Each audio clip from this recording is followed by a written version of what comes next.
on y va, à jamais tu seras l'agneau sur les côtes. Je fléchis les genoux pour t'adorer, toi seul. On y va, je vais chanter. Je vais chanter. La gloire est ressuscité, l'agneau immolé nous a rachetés pour Dieu. Je vais chanter encore, je vais chanter. La gloire est ressuscité, l'agneau immolé nous a rachetés pour Dieu, à jamais il sera l'agneau sur le côte. Je fléchis les genoux pour l'adorer, lui seul. À jamais tu seras l'agneau sur le côte. Je fléchis les genoux pour t'adorer, toi seul. Digne est l'agneau immolé, digne est le roi qui a vaincu la mort, digne est l'agneau sacrifié,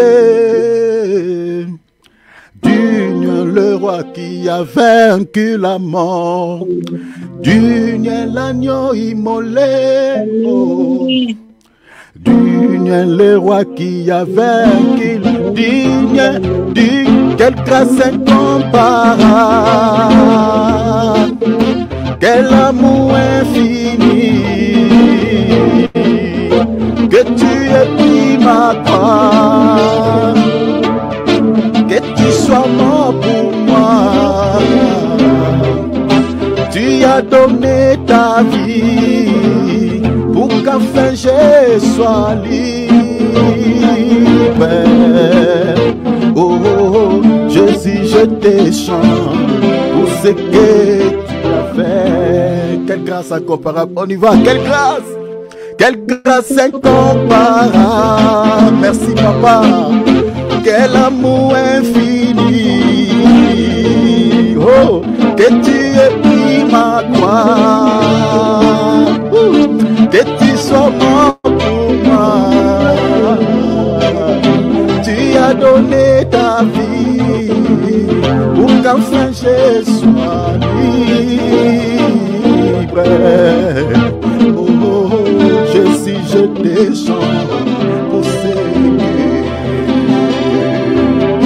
que tu as fait. Jésus, je te chante. Alléluia. Merci pour ce que tu as fait. Ramaklai babo shataberebo. Car il est glorieux et digne l'agneau est souverain. Nous élevons nos voix pour l'adorer, l'agneau est souverain. Car il est glorieux, car il est glorieux et digne d'aimer, l'agneau est souverain. Nous élevons nos voix pour l'adorer, l'agneau est souverain. Élevons-les, il mérite. L'agneau est souverain.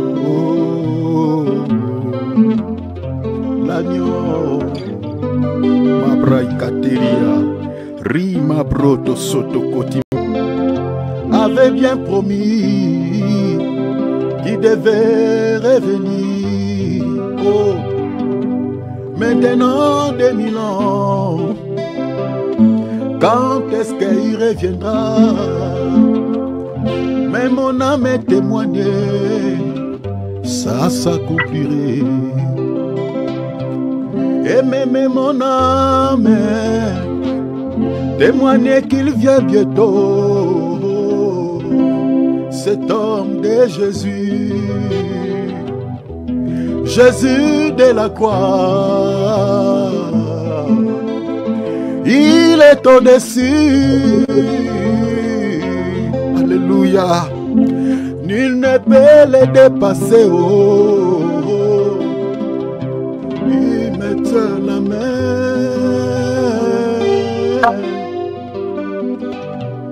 Je l'aime trop. Il me tient la main. Oh, je l'aime bien. Oui, gloire par les acclamations. Notre Dieu mérite d'être acclamé. Amen. Il mérite d'être élevé. Longtemps, nous avons acclamé pour les dirigeants de ce monde. Mais aujourd'hui, Seigneur, nous acclamons pour le roi de gloire. Parce qu'il le mérite. Gloire à Dieu. Cher enfant de Dieu, votre papa, comme il a dit dans Matthieu, chapitre 6, votre Père qui est dans les cieux, qui n'est rien d'autre que le Seigneur Jésus-Christ, vous comble de toute bénédiction d'en haut, vous comble de toute bénédiction de la terre, et que le Seigneur puisse vous accorder tout ce dont vous en avez besoin, dans le nom puissant de Jésus-Christ. Alléluia. Que le nom de Dieu soit béni. L'homme de Dieu, je vous passe l'antenne. Vous avez la parole. Alléluia. Amen, amen. Gloire à Dieu. Je vous salue au nom de Jésus-Christ. Que Dieu vous bénisse, bien-aimés. Et que la grâce de notre Seigneur Jésus-Christ soit avec vous, là où vous vous retrouvez pendant ce moment. Au nom de Jésus-Christ. Sans plus tarder, nous allons entrer dans notre thème, dans notre prédication, notre thème. Mais avant de commencer, j'aimerais qu'on puisse prier. Seigneur Dieu de gloire, nous te disons merci pour cette occasion que tu nous donnes encore de parler de ta part. Père éternel, jamais un homme n'a parlé comme toi. Seigneur, laisse que ce moment soit bénéfique pour mon frère et pour ma sœur, et que toi tu puisses nous transmettre, nous donner, Seigneur, ce que toi tu as préparé pour nous en ce jour. Seigneur, que toi seul, tu sois glorifié. Tout ce qui n'est pas de toi soit banni, détruit, anéanti au nom puissant de Jésus-Christ. Je lève l'étendard de la croix de Jésus-Christ en ce moment et je déclare que Jésus-Christ est Seigneur. Seigneur, que nos cœurs soient ouverts pour recevoir cette parole, que cette parole puisse produire des fruits dans nos cœurs au nom de Jésus-Christ. Seigneur, utilise-moi. Seigneur, que je sois un canal digne. Seigneur, de donner la vie au nom puissant de Jésus. Père, nul ne peut parler si toi tu ne lui as pas inspiré. Inspire-moi, que moi je m'efface et que toi tu te fais voir devant ton peuple, que tu puisses parler à ton peuple. Au nom de Jésus-Christ, nous avons prié. Amen. Gloire soit rendue à Dieu. Une fois de plus, je vous salue au nom de Jésus. Nous sommes en train de parler sur un thème des faux prophètes et les fausses doctrines.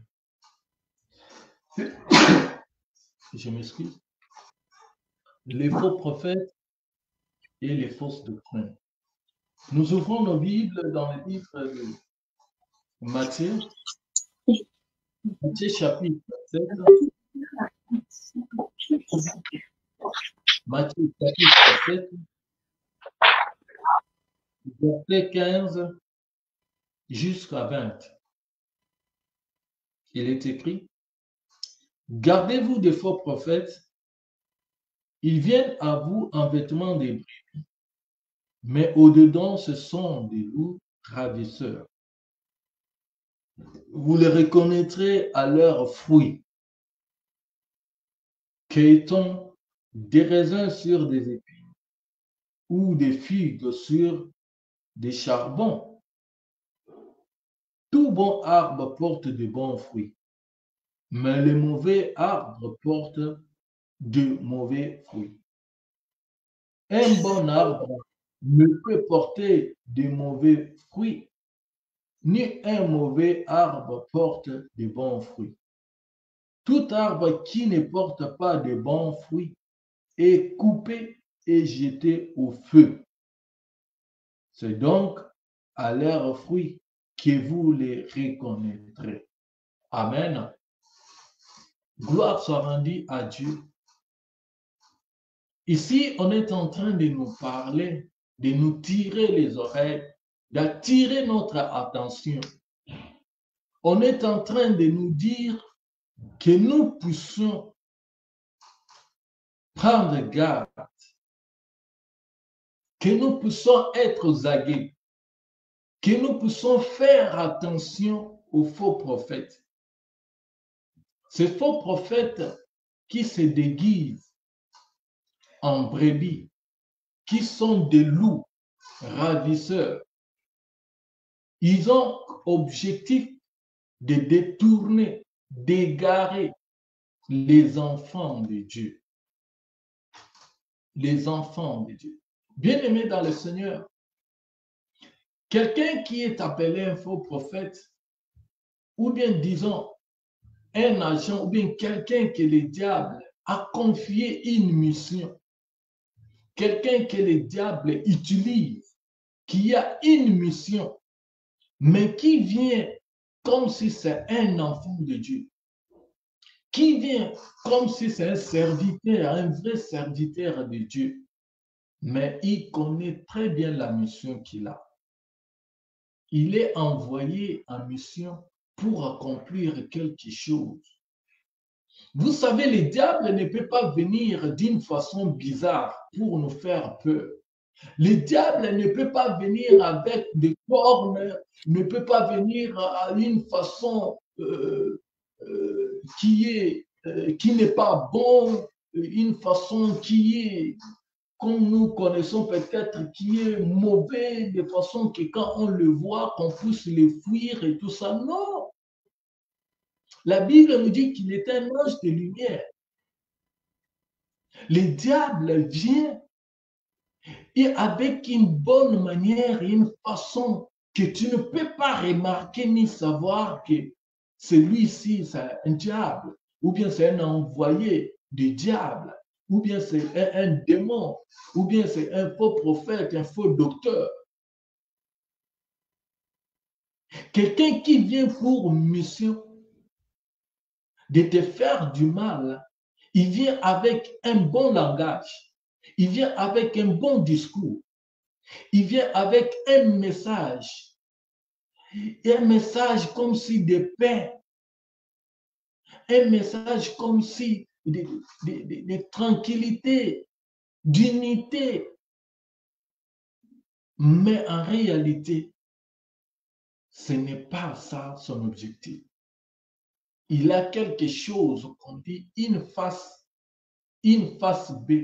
Il vient avec la face A, mais il a une face B cachée.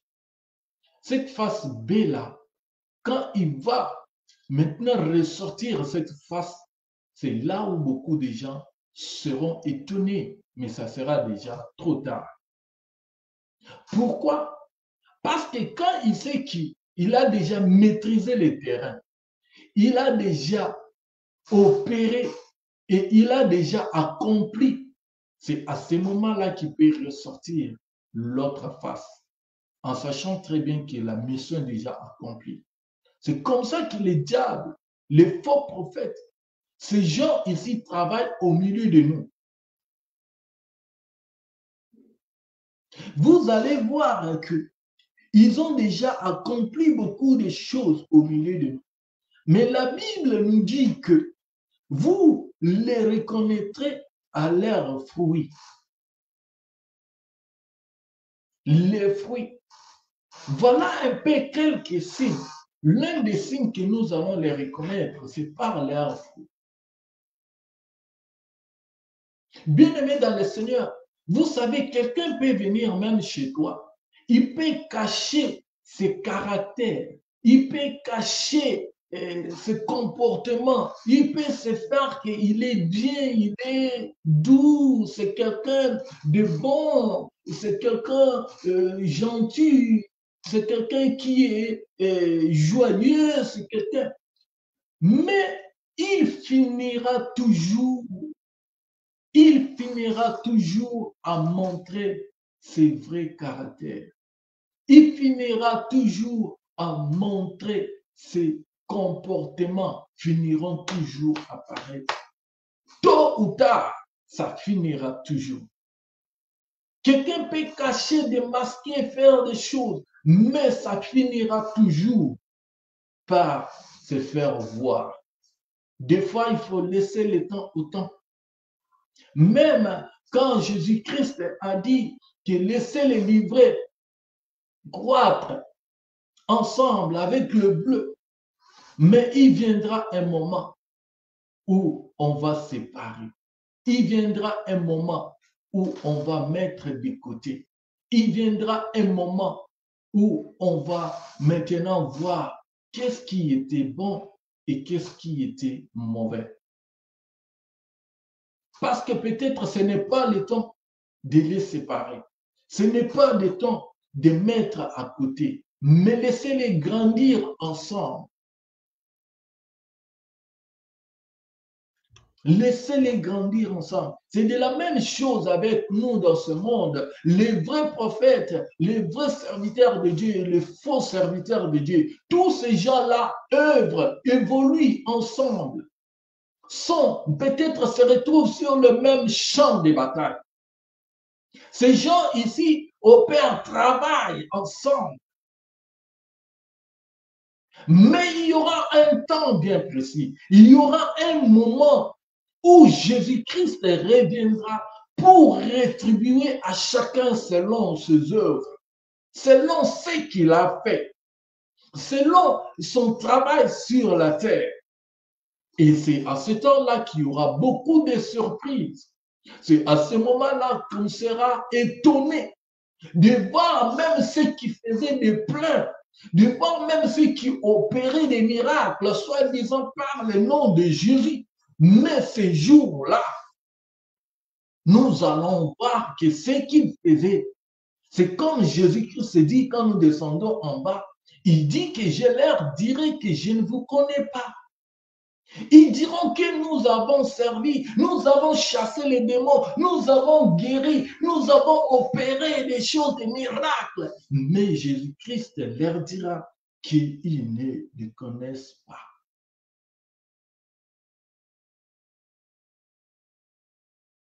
Jésus-Christ leur dira qu'ils ne les connaissent pas. Et la Bible nous dit que vous les reconnaîtrez par les fruits. Et quand nous allons très loin, bien-aimés dans le Seigneur, on dit que pour reconnaître un arbre, on le reconnaît par ses fruits. On connaît si cet arbre, c'est un bon arbre par ses fruits. Quand on mange les fruits, c'est à ce moment-là qu'on saura que c'est un bon arbre. Oh, j'adore tellement les fruits ici. C'est bon, tellement c'est goûtant. Oh, vraiment les fruits ici, non, ça me fait du bien quand je prends de tels fruits.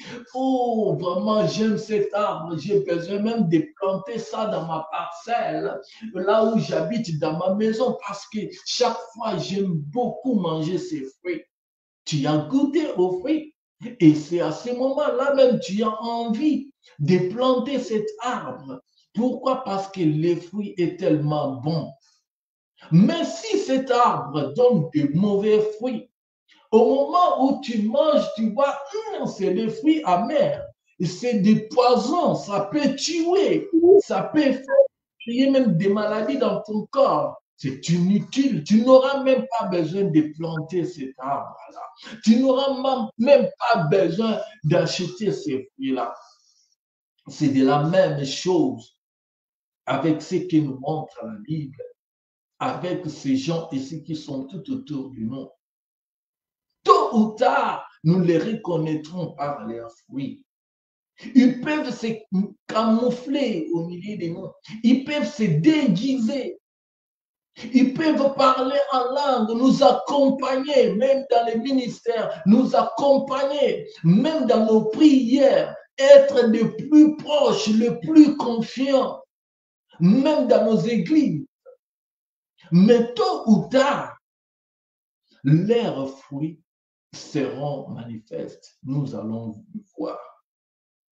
Nous allons le voir. Aujourd'hui, il y en a beaucoup. Aujourd'hui, il y a beaucoup qui opèrent, qui soi-disant les enfants de Dieu qui se cachent avec des Bibles, des prophètes, mais avec leur mission bien précise.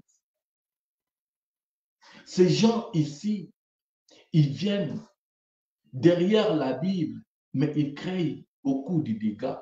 Ils créent beaucoup de choses, des égarements, des confusions dans des familles, dans des églises, dans des foyers, partout.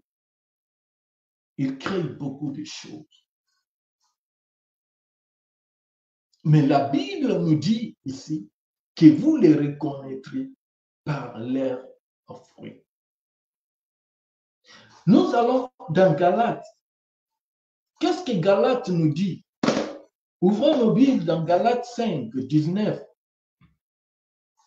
Galates 5, 19 nous dit: Or, les œuvres de la chair sont manifestes. Ce sont l'impudicité, l'impureté, la dissolution, l'idolâtrie, la magie, les inimitiés, les querelles, les jalousies, les animosités, les disputes, les divisions, les sectes, l'envie, l'ivrognerie, les excès de table et les choses semblables.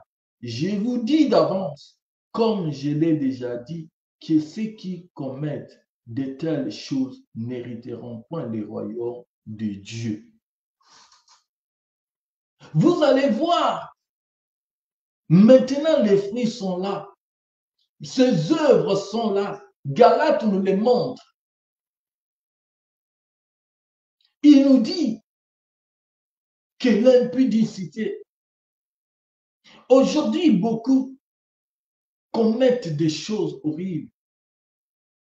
Tu vois un serviteur, un homme de Dieu, et qui fait ces choses, qui est en train de faire l'impudicité dans l'église, qui est en train de prendre deux sœurs, qui est en train de prendre des femmes mariées, des femmes d'autrui dans des églises, sans se gêner, sans avoir même quelques regrets, rien, sans lui dire rien.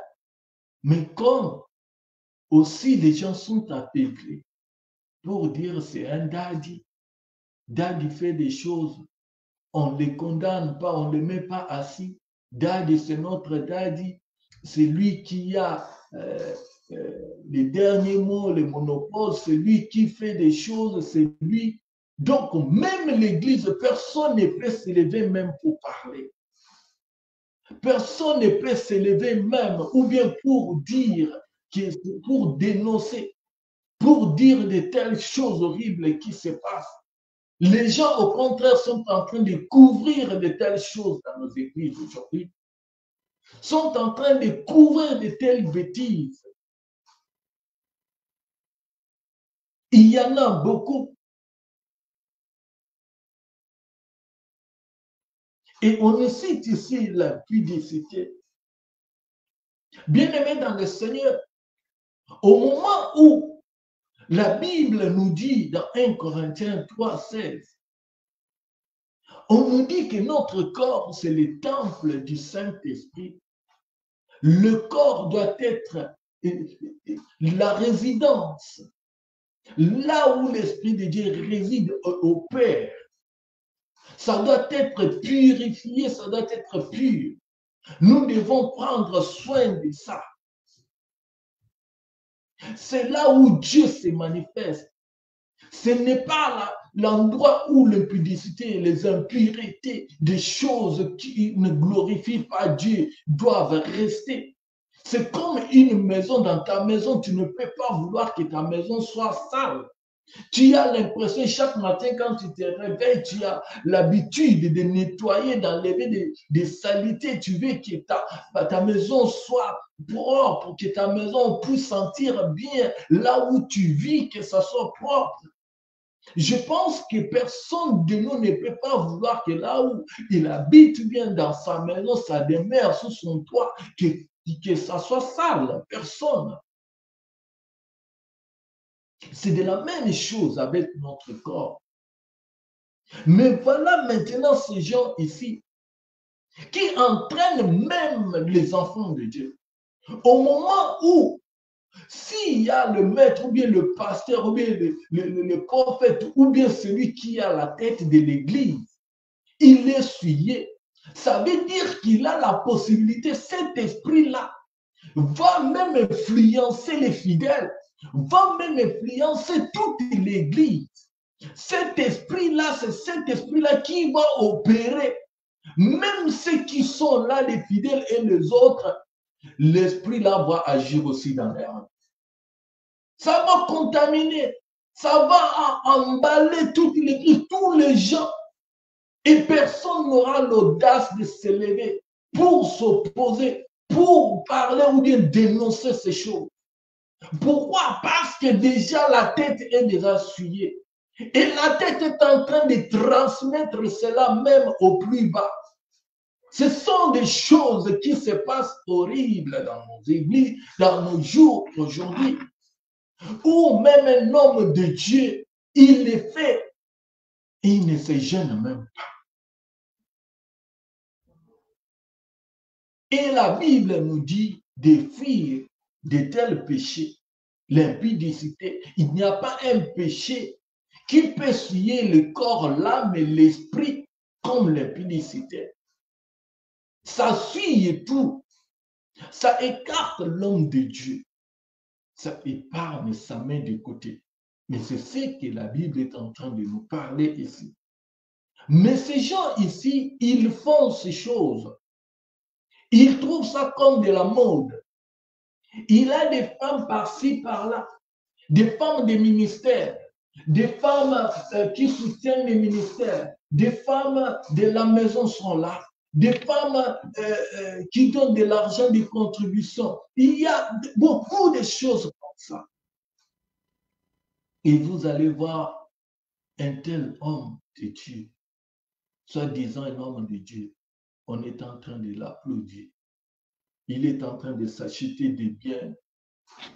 Il est en train de s'acheter des voitures. Il est en train de se glorifier. Il voit que c'est la gloire dans tout ça. Et chose étonnante, et il y a même d'autres, quand on s'élève pour les dénoncer, ou bien quand leurs proches veulent maintenant les reprendre, ils ont l'audace, bien la capacité de dire que ne touchez pas à un oint de Dieu. Avec ces versets-là, les gens se lèvent et de tels prophètes, de telles personnes, de tels pasteurs, de tels serviteurs, de faux serviteurs de Dieu, et ils s'encamparent de ces versets pour faire intimider le peuple de Dieu, pour intimider les enfants de Dieu. Où je suis un oint de Dieu, il ne faut pas s'hasarder, il ne faut pas jouer avec moi. Si tu joues avec moi, l'épée de l'Éternel sera sur toi. Bien-aimé dans le Seigneur, dans quel contexte nous disons ces choses? Dans quel contexte vous pouvez vous lever et commencer à faire de telles défenses avec de tels versets?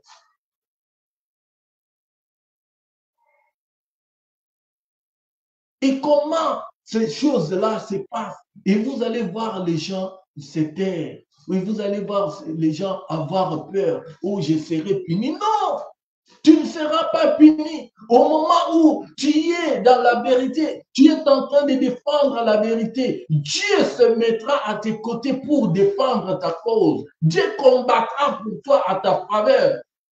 Parce que tu défends la vérité. Parce que tu dis des choses qui sont sur le chemin.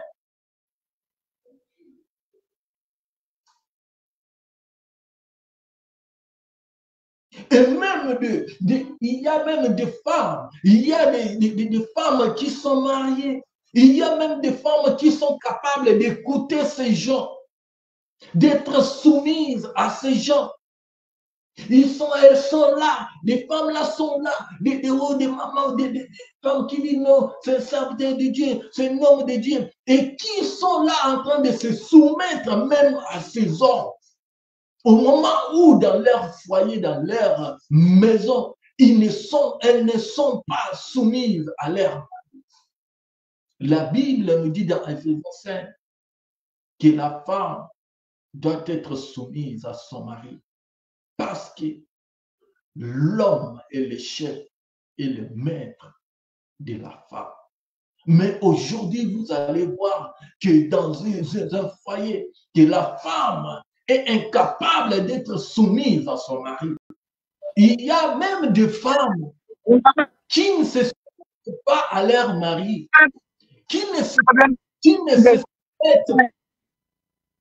à leur mari, mais qui sont prêtes à se soumettre, qui sont prêtes à se soumettre à ces prophètes, qui sont prêtes à se soumettre à ces gens, qui sont prêtes à leur écouter, au lieu d'écouter même leur mari à la maison. Ils ne prennent même pas soin de leur famille, mais tout le temps, ils passent leur temps avec ces gens-là. Ils passent tout le temps à servir, à être prêts, à porter de l'aide, à soutenir même ces gens-là. Au moment où dans leur foyer, au moment où dans leur famille, ils sont incapables de le faire. Ils ne peuvent pas le faire. Ils n'honorent pas leur mari. Ils ne respectent même, elles ne respectent même pas leur mari. Mais elles sont prêtes à respecter ces hommes de Dieu, soi-disant les hommes de Dieu. Elles sont prêtes à respecter ces faux prophètes. Et ces gens vivent dans l'impureté comme ça. Et plusieurs même de ces personnes ont touché à la magie. Ils viennent dans les églises, vous voyez, des gens en train de tomber, des gens en train d'être touchés, des gens en train de, il y a des choses, des miracles qui s'opèrent. Et vous voyez toutes ces choses. Ce sont des magies, des choses qu'ils ont touchées. Ce n'est pas même la puissance de Dieu. Ils opèrent ces choses pour impressionner des gens. Des prophéties, des fois, des choses. Et ces prophéties, des fois, ça tombe correct, ça tombe net, mais ce ne sont pas des choses qui sont inspirées par Dieu.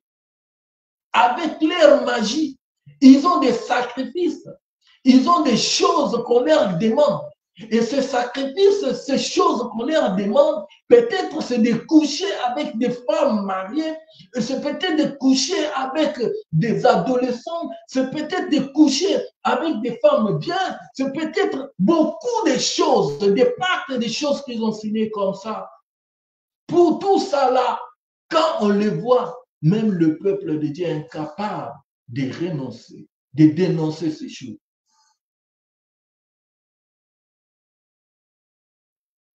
Le peuple de Dieu est incapable. Et ces gens, quand ils font des prostitutions, quand ils font de telles choses, ils sont avec des femmes d'autrui, avec des filles, des jeunes filles dans des églises. Ce sont des esprits aussi qui sont en eux et qui sont en train de transmettre dans des fidèles dans des vies, dans des foyers, dans des familles des gens, dans des vies des gens. Des magies, des pactes, des choses pareilles, horribles. C'est à cause de ces choses, des fétiches qu'ils ont touchés. Il y a des choses qu'on les a données.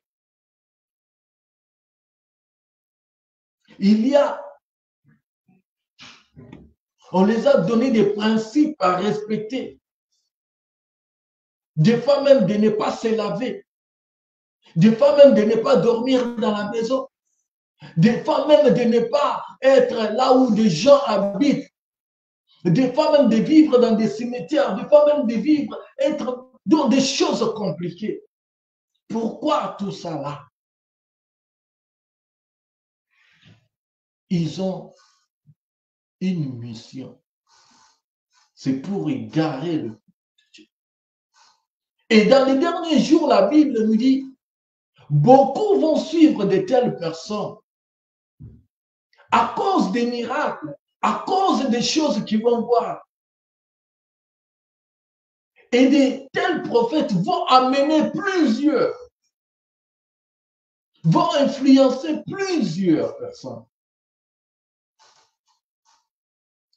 Ceux qui ne sont pas assis dans la parole de Dieu, ceux qui n'ont pas une vie de prière,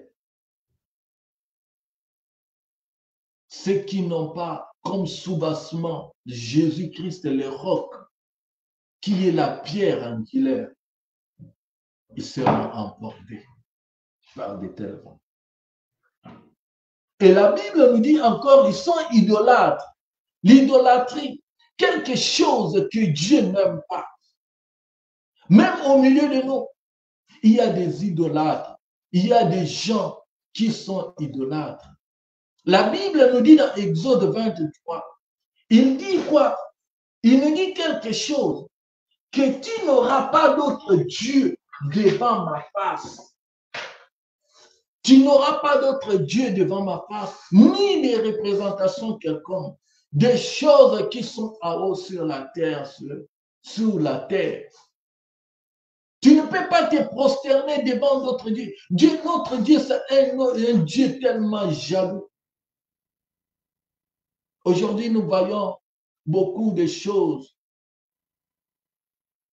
dans notre société où les gens prennent même des photos, sont en train même de se prosterner devant des statues, sont en train de se prosterner devant des photos, sont en train de faire, de dormir même des fois, de prendre beaucoup de choses, même prendre du sel, tu mets sous le lit pour que je puisse voir des révélations.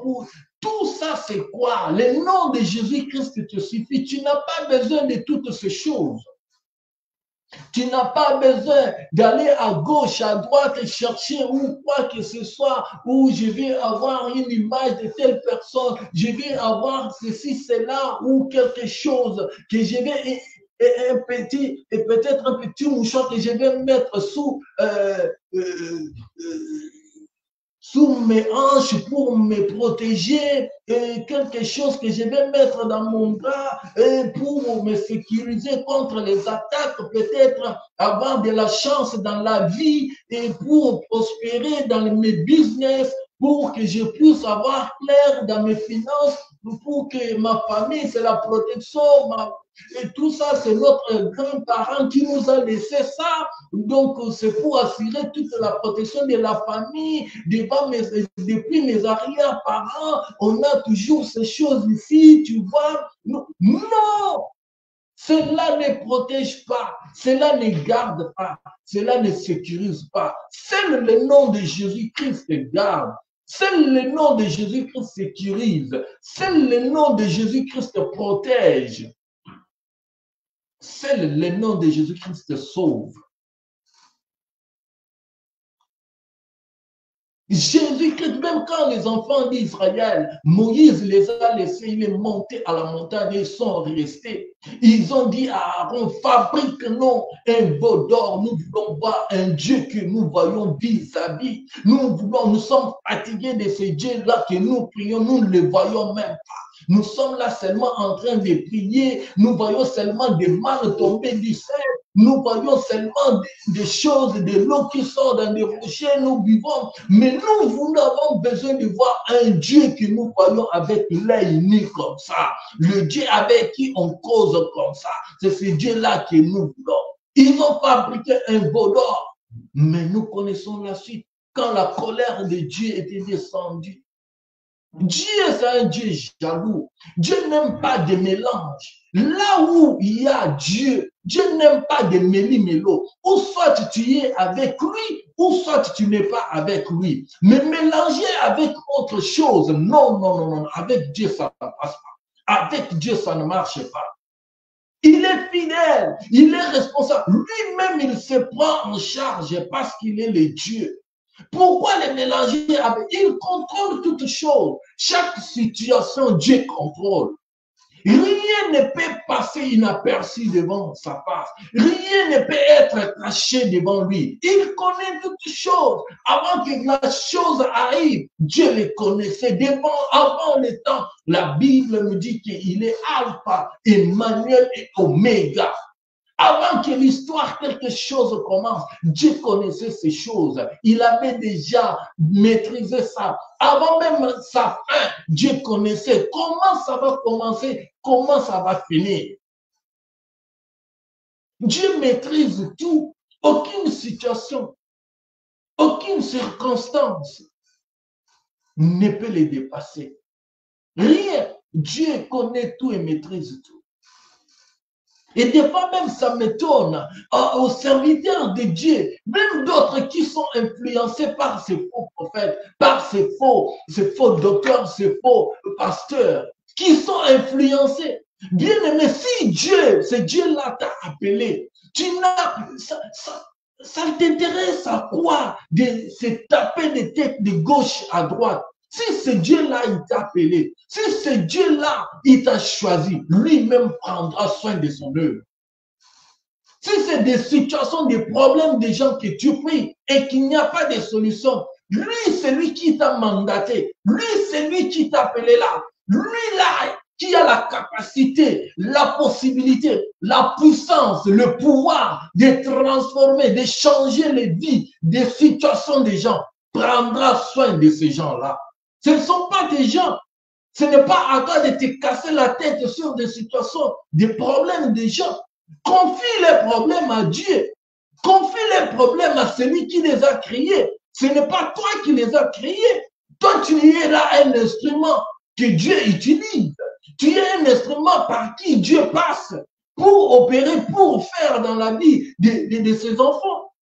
Ce n'est pas à toi d'aller entrer dans des fétiches, dans des magies pour venir guérir, apporter solution aux problèmes des gens. Ça ne t'intéresse pas. Ce n'est pas à toi de le faire. Toi, tu es là seulement pour prier, pour être là comme un pont entre Dieu et son peuple, pour servir son peuple. Mais comment tu dois aller commencer à toucher par-ci, par-là, aller commencer à faire des choses par-ci, par-là, au moment où c'est lui qui est le maître, c'est lui qui est le propriétaire de cette œuvre-là. Confiez-lui ses charges. Confiez-lui ses charges. Même Moïse, à un certain moment, il a dit ça à Dieu. Il a dit que non, si tu me laisses, ce peuple va me lapider. Ils vont me tuer ici. Prends ton peuple en charge, prends tes enfants en charge. Parce qu'il a vu la pression que les enfants d'Israël étaient en train de venir avec. Il a dit non, non, non, non, non, non, non. Avec cette allure, je risque, on va me tuer ici. Et Dieu a pris soin de son peuple. Dieu a commencé à nourrir son peuple dans les déserts. Dieu a donné à boire à son peuple dans les déserts. Malgré que son peuple était incrédule. Dieu a pris soin de son peuple. Dieu prend soin de ces gens. Alléluia. Gloire soit rendue à Dieu.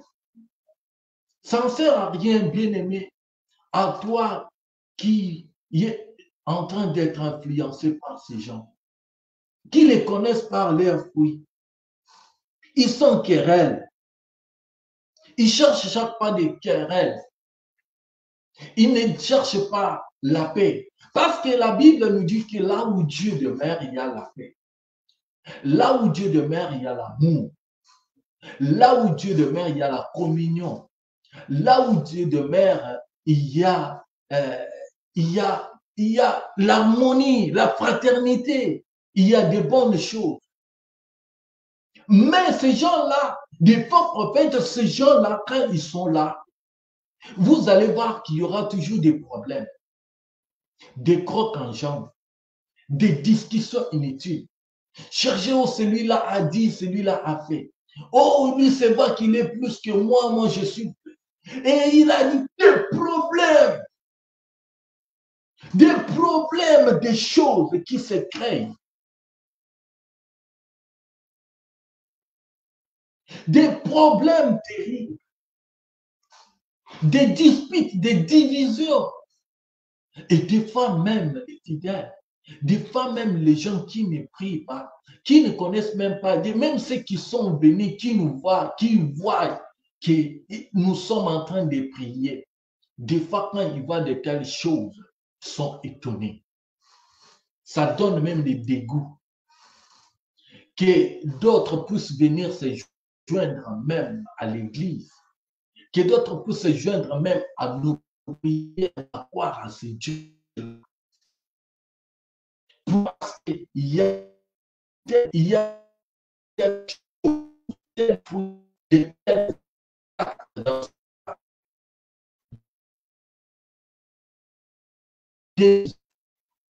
on a parlé des divisions, des sectes. Ces choses-là ne manquent pas parmi ces gens-là. Ça y est là. Des envies. Envier les autres. Lui ne se contente pas de ce qu'il a. Ce que Dieu lui a donné, non, non. Même s'il en a beaucoup, mais il préfère pour l'autre. Il préfère prendre pour l'autre. Sa femme ne lui suffit pas. Ses biens ne lui suffit pas. Son argent, son travail là, ça ne lui convient pas. Des parcelles de l'argent qu'il a, lui, ça ne lui intéresse pas. Mais ses yeux est toujours dans l'assiette des autres. Au lieu de se concentrer sur ce que Dieu, se contenter de ce que Dieu lui a donné, ça ne lui dit rien. Aujourd'hui, même des fidèles, même des gens au milieu de nous, il y a de telles personnes. Ils ne se contentent pas de ce qu'il a. Ce que Dieu t'a donné, tu ne te contentes pas de ça. Mais contente-toi d'abord de ce peu-là que Dieu t'a donné. Le plus grand viendra. La Bible dit, si on est fidèle dans des petites choses, Dieu nous confiera même des grandes choses. Ce que tu as, contente-toi de ça. Tu as quelque chose à dire, rien, mais tu es à l'aise avec ça. Contente-toi de ça. Glorifie Dieu pour ça. Mais pourquoi aller commencer à envier, commencer à regarder, de jeter des coups d'œil par-ci, par-là, de faire promener un regard par-ci, par-là. Tu t'inquiètes, un regard inquiet. C'est ça qui pousse plusieurs d'aller toucher, de faire entrer des faits étrangers dans leur vie, de faire entrer des faits étrangers dans leur foyer, dans leur famille, dans leurs églises. L'envie. L'envie. Ce sont des choses que nous voyons même parmi des serviteurs, des hommes de Dieu, que ce soit ceux qui sont vrais, même ceux qui sont faux. Il y a ces choses, l'envie. Mais ce sont des choses que Dieu n'aime pas. Parmi les fidèles, Ça ne manque pas. Ce sont des choses que Dieu n'aime pas. Capable de trahir à cause de l'envie, capable d'empoisonner, de tuer sans pitié, de trahir sans pitié, d'ignorer des bienfaits de quelqu'un à cause de l'envie, à cause de vouloir les remplacer, au travail de prendre sa place, de confisquer sa femme à cause de l'envie. C'est lui qui t'a aidé, c'est lui qui t'a fait du bien. Tu as oublié ces choses. À cause de l'envie, tu veux les renverser. Des trahisons. Aujourd'hui, nous le voyons même dans nos pays, dans nos politiques, partout dans la société, dans l'armée, partout. Il y a tout ça là, la trahison. C'est à cause de l'envie. Toutes ces choses. Pourquoi, enfants de Dieu, devons-nous vivre de telles choses? Nous nous disons enfants de Dieu, nous nous disons serviteurs de Dieu. Pourquoi ces choses demeurent au milieu de nous? Pourquoi nous pratiquons ces choses? Pourquoi nos cœurs sont calmes et tranquilles quand nous pratiquons ces choses? Sans s'inquiéter, sans se demander des questions, sans peut-être hésiter, sans peut-être refuser. Mais nous le faisons et nous prenons plaisir en ça. C'est ce que Dieu n'aime pas. Et il y a un autre point, c'est l'ivrognerie. L'ivrognerie.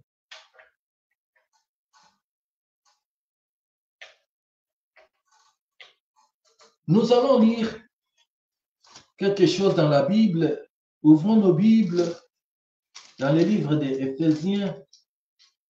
Éphésiens chapitre 5, verset 18. Nous allons voir qu'est-ce qui est écrit là. On nous dit, ne vous enivrez pas de vin, c'est de la débauche. Soyez au contraire remplis de l'esprit. Alléluia. L'ivrognerie. La Bible nous dit que nous ne pouvons pas nous enivrer. C'est de la débauche. Soyez au contraire remplis de l'esprit. Bien aimé, ce point ici, beaucoup de gens disent, beaucoup de gens en profitent, entrent dans beaucoup de choses à cause de ce que nous, on a dit, Timothée a dit que non, il faut boire un peu pour si tu as des problèmes de l'estomac, il faut prendre un peu de vin seulement, il faut prendre, bien aimé dans le Seigneur, le diable est tellement malin. Le diable est malin. Il ne faut pas accepter les mensonges du diable. Le diable, quand il vient, il te propose quelque chose. Le diable, quand il vient, il te parle de quelque chose, sache-le très bien qu'en dessous, il va récupérer ce qui est plus grand de toi, ce qui est plus important de toi. C'est de la même chose que le diable et le serpent est venu proposer à Ève, Adam et Ève. Il les a dit, il les a proposé les fruits, mais il les a dit que vous serez comme les dieux. C'est pour dire que le diable venait pour introduire la mort. Le diable venait pour introduire quelque chose qui va leur laisser par terre toute la vie. C'est de la même chose avec des choses ici, de l'alcool, de l'ivrognerie, de la boisson que nous voyons à nos jours. Même des hommes de Dieu, même des serviteurs de Dieu, même certains, ils font des mélanges, qui prennent des, soi-disant des sucres Coca-Cola, mais qui fait des mélanges compliqués avec de l'alcool, avec des vodka, des whisky, beaucoup de choses pour boire, pour tromper l'image. Mais en réalité, ils sont en train de se détruire. Aujourd'hui, tu peux dire que je vais boire un peu. Demain, ça va monter. Après, demain, ça sera une bouteille. Ça sera 2, 3, 4. Ça sera des casiers même. Tu deviendras ivrogne. Ceci va te détruire. Des fois, même certains disent que je bois peut-être à cause des soucis. Je vais un peu me débarrasser des soucis. Je vais un peu me débarrasser des problèmes que j'ai. Je vais un peu oublier. Tu ne vas pas oublier. Après cette l'ivresse, tu reviendras normal. Et tes problèmes-là seront là présents devant toi.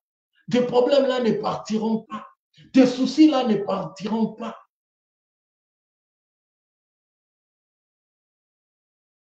Il y a beaucoup qui ont commis des choses horribles sous l'alcool, sous la l'ivresse, sous la boisson, qui même aujourd'hui commencent à regretter bien.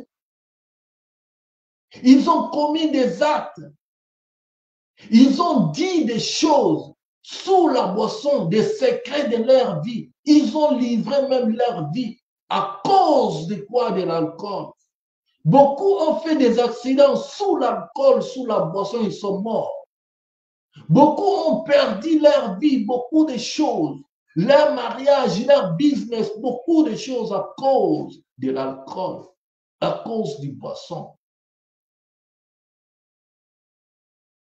Cela ne donne pas la paix. Cela ne te met pas dans un bon état que toi tu penses, les gens dire les mensonges du diable. Non, au contraire, ça te détruit. Beaucoup ont eu des maladies dans leur cœur, des maladies de cancer, beaucoup de complications à cause des poissons, à cause de l'alcool.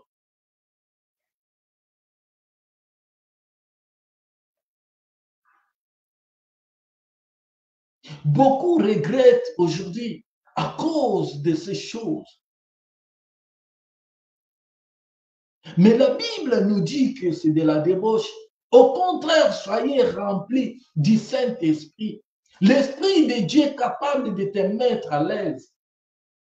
L'Esprit de Dieu est capable de remplir ton cœur de joie, la joie que tu manques, là, des fois que tu vas chercher auprès de l'alcool. Non, je vais avoir un peu de la joie, d'accord, de calme dans mon cœur, je vais un peu oublier. Mais le Saint-Esprit est capable de remplacer tous ces besoins-là, de combler ton cœur de joie, une joie qui est éternelle, de te donner la joie, l'espoir, de te donner des nouvelles, des innovations, de renouveler ta façon de réfléchir, de penser, ta façon, même ta vision sur ton avenir, sur ta vie, sur ta stabilité.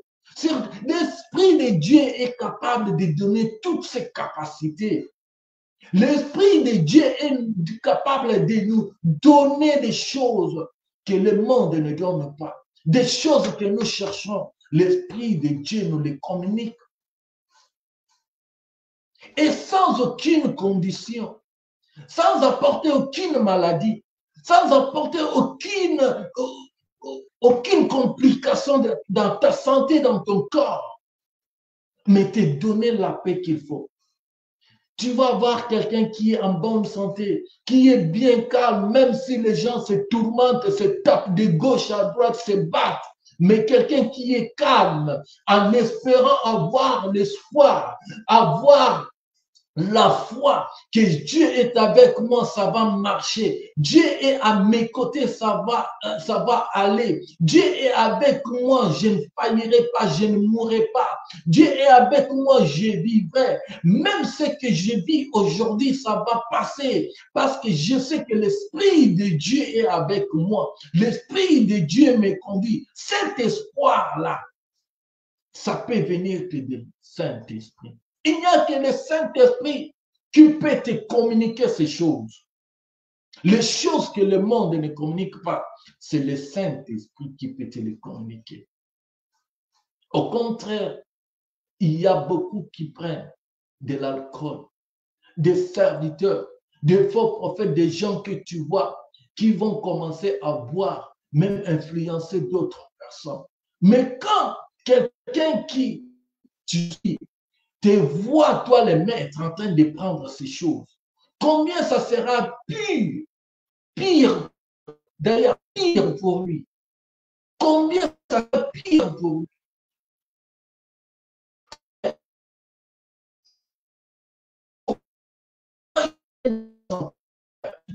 Soi-disant le pasteur, soi-disant la tête, la tête même de l'église, le conducteur, soi-disant toi qui conduis, toi celui qui les entraîne, qui les enseigne,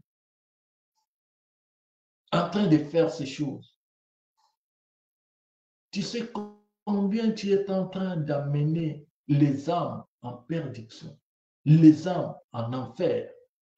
Combien tu es en train d'amener les hommes et les femmes à ne pas croire à Jésus.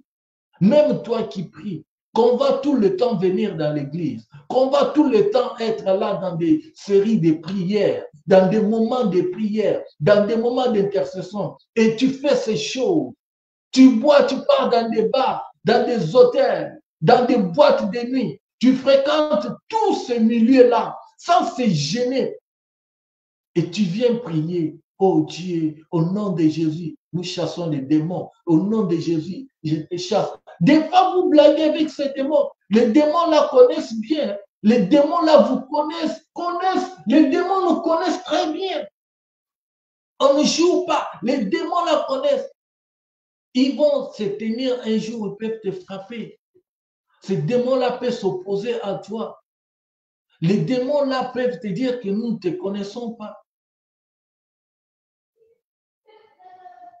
Les démons-là peuvent se mettre devant toi et te frapper.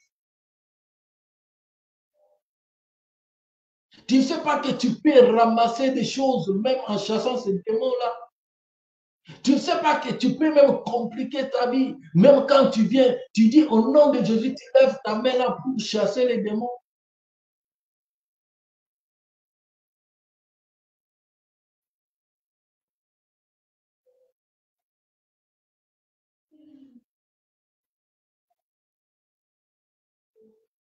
On ne se moque pas de Dieu. On ne se moque pas de Dieu. Tu pries Dieu. Reste avec Dieu. Ne sois pas quelqu'un qui prie. Un enfant de Dieu qui connaît bien la vérité, mais qui fait semblant de connaître. Soit tu es avec Dieu, soit tu ne l'es pas. Soit tu marches avec lui, soit tu n'es pas avec lui.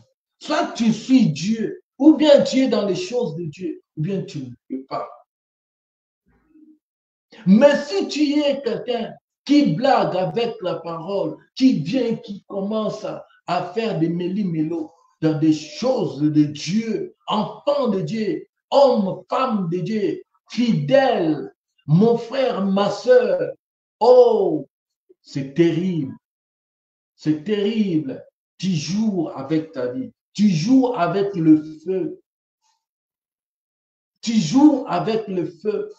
Aujourd'hui, le nom de Jésus, c'est comme si on blague, c'est facile de citer le nom de Jésus partout. Le nom de Jésus, quelqu'un qui vient de quereller, d'insulter les gens là-bas, de créer des pagailles dans des familles de gens, de venir, de créer des divisions, mais qui vient prier. Oh Jésus, je te prie. Oh Jésus, tu parles même en langue. Quelle langue tu parles? Et avec quelle inspiration? C'est le Saint-Esprit qui t'inspire avec ça. Sous quelle inspiration tu parles ces choses? Tu prophétises. Sous quelle inspiration tu viens, tu pries? Sous quelle inspiration tu cites le nom de Jésus? Craignons Dieu. Si peut-être on voyait ce Dieu-là à l'œil nu comme ça, je ne pense pas qu'on osait même parler, faire des choses là. Je ne pense pas. Mais tellement Dieu là, il regarde seulement. Tout ce qu'on fait, qu'on crie, tu viens, tu cries. Enfant de Dieu, frère, mon frère, ma soeur, tu viens, tu fais tout ce que tu fais la main en blaguant avec le nom de Jésus.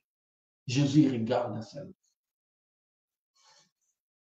Mais sache-le très bien, il y a un jour, tu es sorcier, tu es sorcière, tu vas dans l'intercession, tu fais semblant de prophétiser, de donner des fausses prophéties, de parler en langue, de cacher des choses, de prendre des sujets des gens, commencer à travailler, d'amener dans des mondes de ténèbres, compliquer la vie des gens. Mais tu es au milieu des enfants de Dieu. Tu es au milieu du peuple de Dieu en faisant semblant d'être avec eux, d'être un enfant de Dieu. Dieu te connaît, Dieu te voit. Un jour, Dieu va te frapper. Un jour, ce Dieu-là va s'élever et tes œuvres seront mises en découvert. Des fois, Dieu laisse le temps. Des fois, Dieu laisse le temps pour que tu puisses te convertir. Mais tu ne peux pas. Tu continues dans ça. Tu trahis. Tu sais ce que tu fais. Tu compliques la vie des gens dans des églises et surtout dans des intercessions. J'insiste, dans des intercessions, là où les enfants de Dieu prient. Vous êtes là, vous savez la mission que vous avez. Sachez-le très bien, Dieu vous voit. Tout ce que vous faites, Dieu vous voit. Mais il y aura un temps, il y aura un moment où Dieu va vous frapper. Si vous ne vous repentez pas, Dieu va vous frapper. Dieu va vous frapper. Il est le Dieu qui laisse un temps, un grand temps, pour que vous puissiez venir à lui. Il est le Dieu qui laisse encore un temps pour que vous puissiez abandonner. Mais si vous n'abandonnez pas, il y aura un temps. Il y aura un moment où tout va s'arrêter. Il y aura un moment où tout va s'arrêter.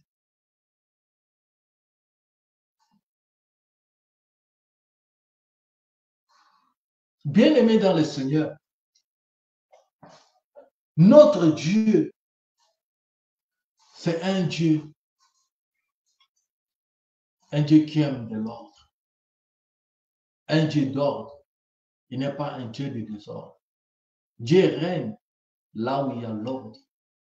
L'ordre quand nous servons Dieu, l'ordre quand nous l'invoquons, l'ordre dans notre vie, c'est là où nous allons voir la main de Dieu.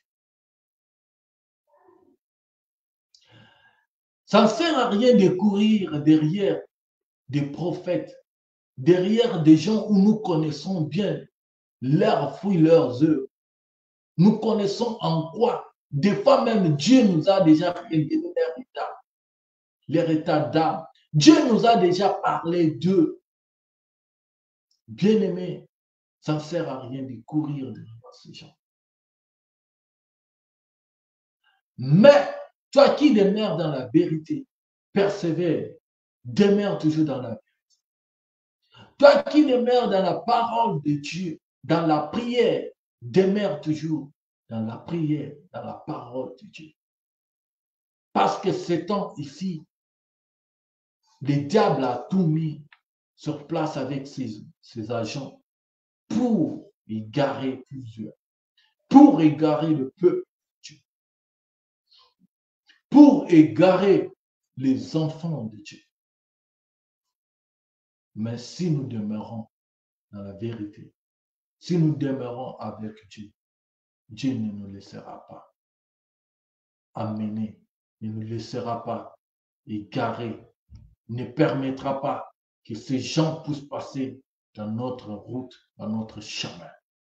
Dieu sera toujours avec nous. Que le nom de Jésus